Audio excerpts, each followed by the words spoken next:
वक्रतुंड महाकाय सूर्यकोटि समप्रभ निर्विघ्नं कुरु मे देव सर्वकार्येषु सर्वदा। ओम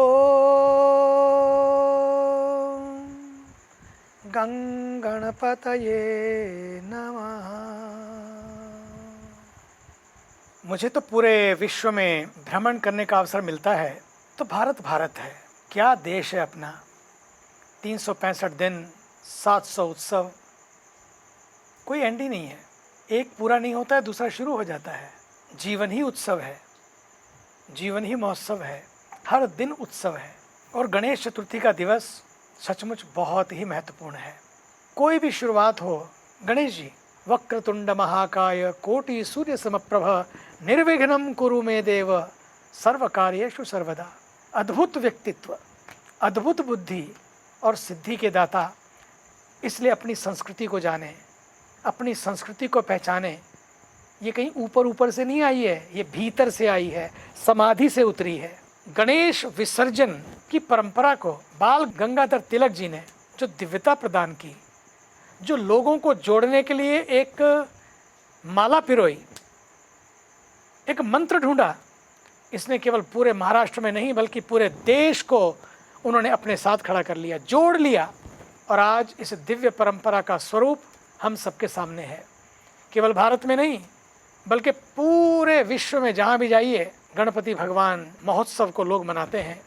लेकिन जिस परंपरा से पर्यावरण बिगड़ता हो उस परंपरा पर अब ध्यान देने की ज़रूरत है। गणेश विसर्जन तो शुरू किया हमने, लेकिन अब हमें थोड़ा इन परंपराओं को बदलना होगा, इनके तरीकों को बदलना होगा। इसलिए गणेश जी का विसर्जन तो करें लेकिन एक नए सृजन के साथ। ये विसर्जन की यात्रा सर्जन की यात्रा बने। शास्त्रों में तो ये मर्यादा है कि गणेश जी की जो मूर्ति बनाएं वो मात्र एक अंगूठे के बराबर होनी चाहिए, जिसे यज्ञ पूजा और उत्सवों हेतु बनाने का विधान हमारे शास्त्रों में है। बाकी जो प्लास्टर पेरिस, सिंथेटिक, ये सब फालतू जितने पदार्थ हैं उनसे जो हम ये काम करते हैं, प्रतिमाएं बनाते हैं, वो कोई शास्त्रीय विधान नहीं है। मुझे नहीं लगता है कि उससे कितना फल मिलेगा। शास्त्रीय विधान तो गणेश जी की प्रतिमा को गोबर से बनाकर ही और फिर उसके पूजन के पश्चात उसको विसर्जन करने का है। यह है परंपरा। इसलिए प्लास्टिक, प्लास्टर, ये सब को हमें त्याग देना चाहिए। इस गणेश विसर्जन के अवसर पर एक नया सर्जन चुने। दूसरी बात, गोबर के गणेश, इसकी परंपरा शुरू करें।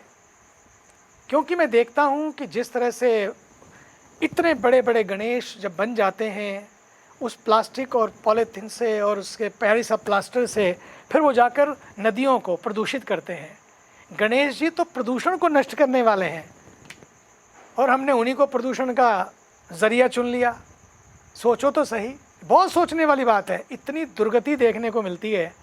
जिनकी हमने पूजा की, किसी का सिर कटा है, किसी का हाथ कटा है, किसी का पैर फटा है, क्या ये क्या कर रहे हैं हम लोग।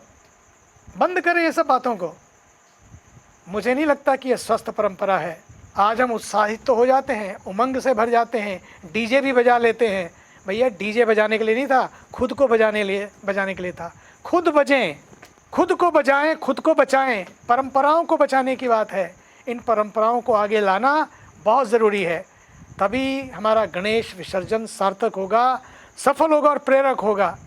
हमने क्षिप्रा एक्शन परिवार की उज्जैन में स्थापना की कुंभ के मेले पे।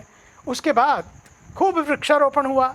एक हमारी रूपांतरण संस्था है प्यारी सी, साथ मिला लिया, साथ जुड़ गए सब लोग।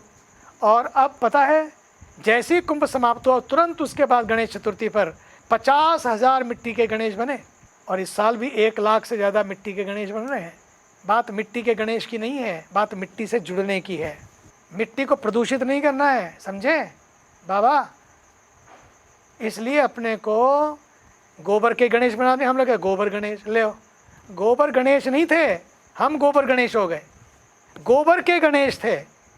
गोबर के गणेश इसलिए थे ताकि वो पूजा के बाद जब विसर्जन हो उसी जल में ही घुल जाए और जल में वो गोबर किनारों पर ऊर्जा प्रदान करे, प्रखरता प्रदान करे, पौष्टिकता प्रदान करे। ये था महत्व इसका।